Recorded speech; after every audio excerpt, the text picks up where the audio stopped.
Hey everybody, we're back with another Stubby episode for this week. We took a couple weeks off doing these just because got kind of busy, and we're back doing them again. So hopefully you enjoy them. And this week, Jonathan took a question that we get quite a bit, talking all about amp controls. Enjoy.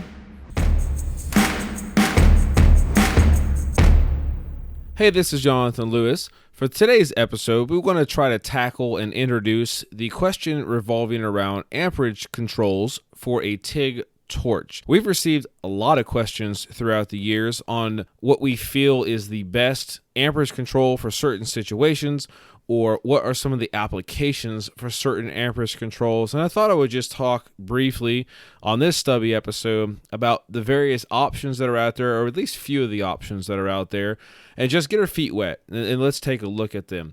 Obviously in America, this isn't a hand amperage control, but in America we primarily use foot pedals. And if you have a foot pedal, I would highly recommend that you look into getting a wireless foot pedal if it is made for your machine. And that'd be one of the first things I would look at. That makes life a lot easier when it comes to a foot control. But since we're focusing more on the hand controls, there are many options out there. And I'm not really going to look at the brands, just going to look at some of the options. So there are what we refer to as north-south switches that would be pushed up and down on your TIG torch. There are east-west that would be, obviously right and left on a TIG torch. There's options out there like the CK Worldwide Steady Grip, where you would slide your finger forward north and south. That takes a little bit to get used to, but it works very, very well. There are a lot of other options out there that are referred to as the tractor style, which basically looks like a tractor tank track, and you can slide that back and forth. There are the options like a TIG button that are pressure sensitive, so the more pressure you push on the button, the more amperage or less amperage. If you take less pressure, you get on. And of course, each one of these has a specific application. I want to start with the CK Worldwide Steady Grip because I've got many, many hours of welding with this. I will admit that at first it takes a little bit to get used to. Kind of looks like a pistol grip. This one works good when you're out in the field. Specifically for me, I did a lot of high pressure stainless pipe on a couple projects, and I used that exclusively. I was down inside of pits in the mud, out in the elements, and I didn't have to drag the foot pedal around. And honestly, if you can prop your hand, it works really, really good. So far as your torch hand that you're using, you can slide it back and forward. You get really, really used to it. And so it works very, very good. I've used a tank type in the past. I'm not a fan of that. It seems to really move your TIG torch more than what I prefer. But there are a lot of people that use those even still to this day. And they do, in fact, work. There are also on and off buttons. I guess I didn't mention that at the beginning here, where basically it is literally on and off. So you got your machine set at whatever the amperage is, 100 amps. You push the button, you're going to get 100 amps. Or you can walk through the 4T process as well with some of those. And those have their place as well. If you're going to be doing repetitive parts, maybe you just need to hit the button and turn a program on, and it runs its course and turns itself off. So those would work very good if you're doing a run of 1,000 parts or 10,000 parts. Very, very good option for you to have. The north, south, east, and west come in various different forms. I've seen sliders. I've seen wheels. And again, each one, it works really, really well. The wheel one I like, if I were to choose between the two. It seems to really depend on the brand, depending on what you're looking at. It seems to really work for my application, or at least what I've done in the past.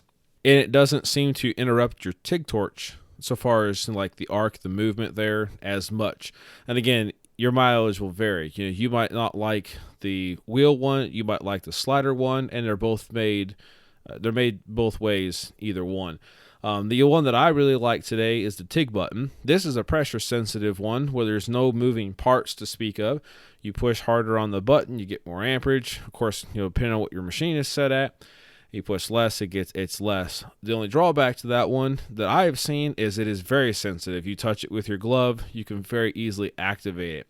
One of the things that I would say with any of these applications or the types of TIG torch controls, or amp trolls as they're often called, is really look at what you're going to be doing. If you're going to be doing roll cages, many of these hand controls would work very, very well. In fact, they probably would all work very, very well. Or if you don't have one, a wireless foot pedal would work good as well.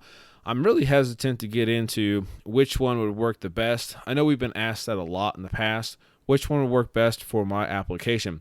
The easiest answer really is kind of like driving and picking out a new car. You got to go drive them. You got to test drive them. The only drawback to that is where are you going to drive it at? Where are you going to go find somebody that has the different hand controls that are out there? If you can, reach out to the community, reach out to those that you might follow on Instagram or social media, other platforms, and ask them, hey, if you have this type of control, can I go at least test run it for a little while? Likely you're not going to get manufacturers or companies to give you a hand control to use for a while, but if you could demo one, that'd be great.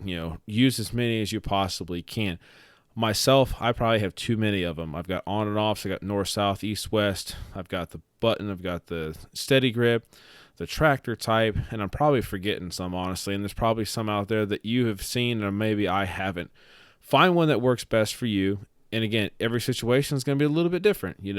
Some guys I've seen that use wireless foot pedals to build these like monster truck roll cages or race car cages, and they'll put it between their legs and whatever. And some like a TIG button type of a thing, or a north-south, or on and off. Some I've seen that use the on-off buttons that would literally be set on and off. So they got their machines set at, these are made up amperages, but 150 amps, and they'll just manually pulse it back and forth. And that works, but that may not be your cup of tea. So just try as many of them as you possibly can. Some machines out there come with two different setups. Some machines that you see out there, especially the lower end so far as price point, or the entry-level machines, come with a foot pedal and a on-off button. And again, you can run the program 4T through those buttons, and that works very, very well. And of course, you got the foot pedal there as a backup. I just wanted to introduce different kinds of hand controls for a TIG torch that are out there. And, let us know if you have one that you have thought of, or maybe you invented one. I've been approached about some of those as well, and that's quite interesting there. Let us know, because I'd like to learn about different options that are out there and different applications where, different setups are being used as well. And, of course, don't forget to think outside the box. Just because a TIG torch hand control or an amperage control or amp control, depending on what you want to call it, is designed to be used like on the top of the torch or whatever, does not mean you can't use it on the side. And that really opens up a lot of doors. I have seen that in some cases as well, where people have turned the amperage control to a different way, maybe use their thumb, maybe use the, whatever, depending on how you hold your torch. And that works good in many cases. Again, not an all-inclusive, really, really deep study on the different hand controls that are out there, but just something to get the thoughts rolling into your head and to introduce some options that are out there that you may not have heard of.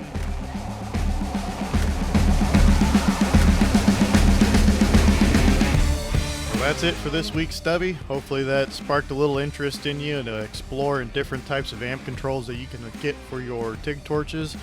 And if you have a question you would like to hear answered on a Stubby episode, be sure to send them to weldingtipsandtrickspodcast@gmail.com, and we will get to it as soon as we can. Have a great week.